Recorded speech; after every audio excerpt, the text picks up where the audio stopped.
ne se passe pas un jour dans les crypto-monnaies, dans l'écosystème, dans le monde entier, sans qu'on ne parle de crypto-monnaies. Et oui, pour ceux qui pensent que la crypto-monnaie est une arnaque encore, je pense que vous devez réfléchir encore par 2, 3, 4 fois avant d'arriver encore à cette conclusion. Si vous réfléchissez et que vous arrivez encore à la même conclusion, ça veut dire deux choses. Soit vous n'avez pas assez d'éléments pour étayer votre esprit, vos idées, soit vous avez déjà des idées préconçues et vous ne voulez pas voir autre chose que ce que vous savez déjà. Parce que c'est aussi ça. Il y a plusieurs personnes dans la vie qui ont déjà une pensée et peu importe ce que tu fais, ces personnes ne changeront pas de pensée. Tu leur dis n'importe quoi, tu leur apportes même des preuves de ce que tu avances. Ils ont tout devant eux, mais ils refusent de changer leur position. Et comme on dit souvent, il n'y a que des idiots qui ne changent pas.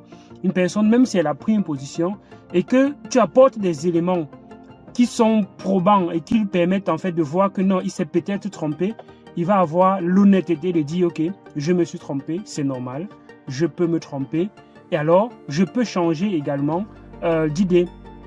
Comme je le dis encore, il n'y a que les idiots qui ne changent pas. Donc, la crypto-monnaie, je reviens à ce que je disais tantôt, prend une place assez importante dans l'économie. Un des pays où presque chaque jour on parle de crypto-monnaie, c'est les États-Unis. Il ne se passe pas un jour sans qu'on y ait une actualité, une information concernant la crypto-monnaie qui vient du côté des États-Unis. Mais vous pensez que ces pays sont fous pour accorder autant de place à la crypto-monnaie? Il y a un département, la SEC aujourd'hui, c'est comme si la SEC n'est là aujourd'hui que pour traquer peut-être les malformations ou bien les failles qu'il y a dans l'écosystème crypto-monnaie avec les entreprises qui ont peut-être fait ce qu'il ne fallait pas faire dans l'écosystème crypto-monnaie. C'est comme si la SEC est là que pour les crypto-monnaies. Mais bon, je sais que ce n'est pas effectivement vrai parce que on reçoit les informations qu'on veut recevoir. La SEC fait d'autres choses, mais ce qu'on voit le plus, ce que moi je vois le plus, c'est ce qui concerne les crypto-monnaies parce que c'est ce qui me concerne normalement.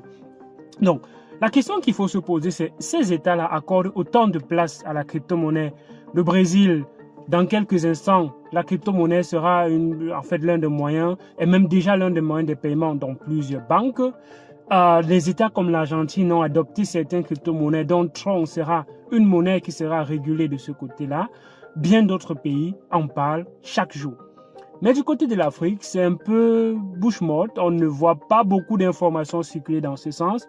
On ne voit pas beaucoup de mobilisation se faire autour de ce sujet, alors que plusieurs États sont en train de se mobiliser pour voir comment réguler la crypto-monnaie, apporter un cadre légal pour permettre de protéger les investissements de ces utilisateurs et permettre aux entreprises de pouvoir également capitaliser sur ce levier d'investissement là, un peu comme quand les entreprises vont acheter de l'or ou bien les devises. C'est pour capitaliser sur autre chose comme autres services qu'ils offrent déjà.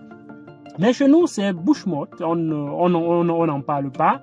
Nos États, ils sont focalisés sur d'autres choses, augmenter le prix du carburant, faire autre chose. Mais on ne se pose pas la question, mais comment est-ce que quels sont les moyens qui peuvent permettre à cet État-là, à ce pays, de pouvoir s'en sortir avec toutes les inflations qu'on est en train de mettre sur pied?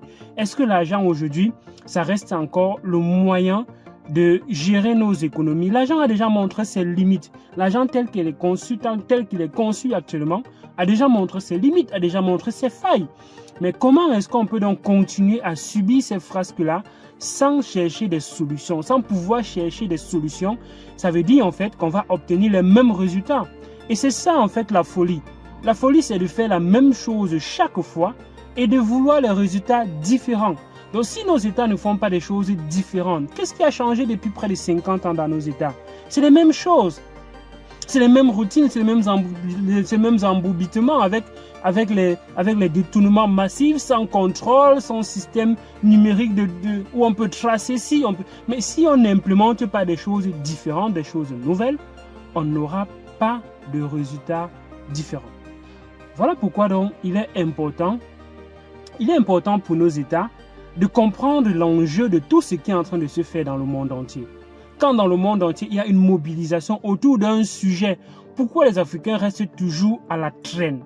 Ils sont toujours derrière, attendre que tout se fait dans l'économie globale mondiale et maintenant on va simplement suivre comme des petits suiveurs qui ne peuvent pas mener la danse, qui ne peuvent pas impulser et impacter le monde entier. Ça n'a pas de sens.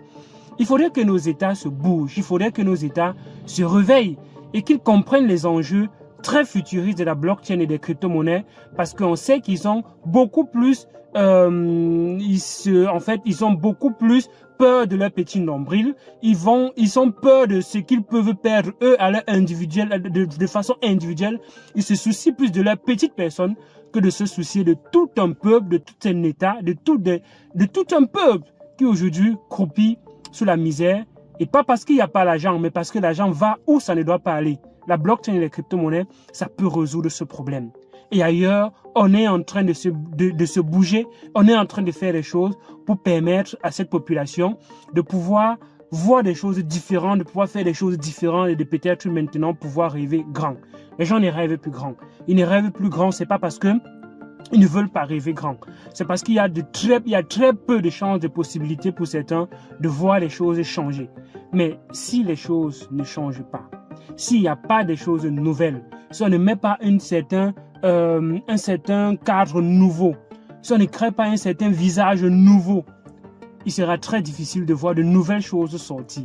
Il sera très difficile de voir de nouvelles idées sortir, alors que ces idées-là sont en train de jaillir de l'autre côté du monde entier. Et il ne se passe pas une seule journée dans le monde entier sans qu'un État impacte encore positivement la crypto-monnaie. La crypto-monnaie est là pour durer. La blockchain est là pour solutionner l'état des systèmes financiers. Même les systèmes financiers sont en train d'adopter la blockchain des crypto-monnaies. Les systèmes bancaires sont en train de se mettre au pas de la blockchain. Même si ce n'est pas pour la crypto-monnaie, mais c'est au moins pour la technologie qu'on reconnaît à cette technologie quelque chose d'innovant. Et l'innovation, ça prend du temps, mais ça finit par devenir un jouet, comme Schopenhauer l'a si bien dit.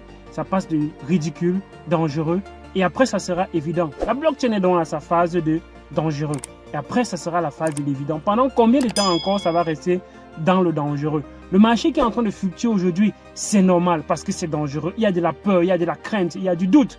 Et quand on doute, c'est normal qu'on se rabat vers quelque chose qu'on pense un peu sûr. Mais ces choses qui sont sûres aujourd'hui, à un moment donné, étaient également des choses qu'on doutait, des choses dont on ne pensait même pas que ça pourrait être au niveau dans lequel cela est aujourd'hui. Donc, réfléchis encore. Toi, envoie cette vidéo, partage massivement, envoie ça au gouvernement, envoie ça à des États africains, qu'ils puissent se bouger, qu'ils puissent comprendre qu'en fait, ils sont au tournant du monde entier et ils doivent donc faire ce qu'il faut pour pouvoir laisser à cette génération future quelque chose qui pourra également être utile à leurs yeux. C'était Elvis Konjo. Like la vidéo, partage la vidéo. Abonne-toi pour ne manquer aucune des vidéos sur la chaîne. Bien qu'on en a moins ces derniers temps parce qu'il y a beaucoup de choses que je suis en train de faire. Je suis beaucoup trop occupé maintenant. Mais je vais vous revenir. Abonne-toi à d'autres vidéos sur la chaîne Elvis Konjo. Ciao.